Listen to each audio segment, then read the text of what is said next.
I'm McCaul, and if you're wondering what's the story behind reactive, you came to the right place.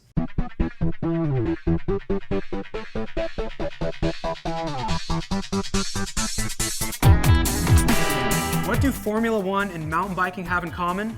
Both sports ask a lot of their suspension. In F1, cars need amazingly high levels of hold in straights and corners to keep the car stable with all that downforce pushing it into the track. However, in the next instant, it will clip a curb at 200 miles an hour and the car's suspension needs to be instantaneously supple so it doesn't get kicked into a wall. You put your mountain bike through the same extremes, except it's even more chaotic. As you're pedaling along, you want a stable, efficient pedaling bike. That requires a high degree of hold from your suspension. But then in the next instant, you're abruptly running into rocks or roots that could buck you off your bike. So you want your suspension to be supple and fluid. Ideally, you need a shock that's supportive while pedaling, but capable of being flushed to handle sudden impacts without knocking you off your line. Creating a shock that adaptive has been a challenge. However, reactive does just that. Reactive is firm under pedaling efforts, but provides a smooth, instantaneous transition to plush control, giving you confidence to ride your bike as it should be ridden. No more gingerly picking your way through technical sections on your XC-tuned bike.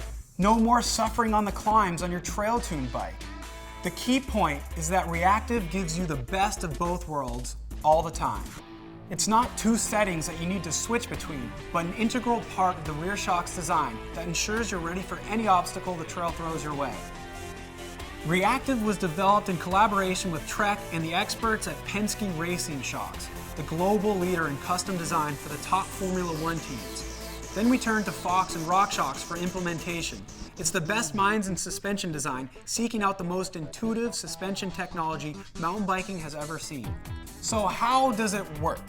Damping makes your ride firm when pedaling, but it stands in your way when confronting obstacles. Reactive's responsiveness is a product of a unique regressive damping system. Most suspension systems use progressive or digressive damping, which do not respond as effectively when the terrain suddenly changes. Regressive damping works when it should, and only when it should, because its engagement is sensitive to shaft velocity. This is how fast you compress your shock. Most rider inputs, like pedaling, produce low shaft velocity, but when you run into an abrupt shape, like square edge rocks, that produces high shaft velocity. Reactive has a shaft velocity threshold, so anything that exceeds it immediately and dramatically changes the damping of the shock. So a sudden increase of shaft velocity, or how quickly the shock is trying to compress, opens the suspension up and allows for a quick and controlled response. The speed and seamless feel of this transition is what makes reactive unique. It's like having two different shocks on your bike, and reactive is only found on Trek mountain bikes. Riders understand the bliss that comes with zeroing in on the trail and nothing else. That's what it's all about. More flow is reactive's greatest gift. You'll accelerate without losing efficiency to pedal bob. You'll confidently take gnarly lines knowing that your rear shock will provide an instant, supple response. You'll feel the difference of a shock that immediately transitions from soft to firm as you fly out of corners. And you'll experience the beauty of simply being in the moment. Reactive does exactly what you need it to do, exactly when you need it to. No more adjustments on the trail, no more choice between efficiency or control. Pure confidence and enjoyment, no matter what the trail brings you.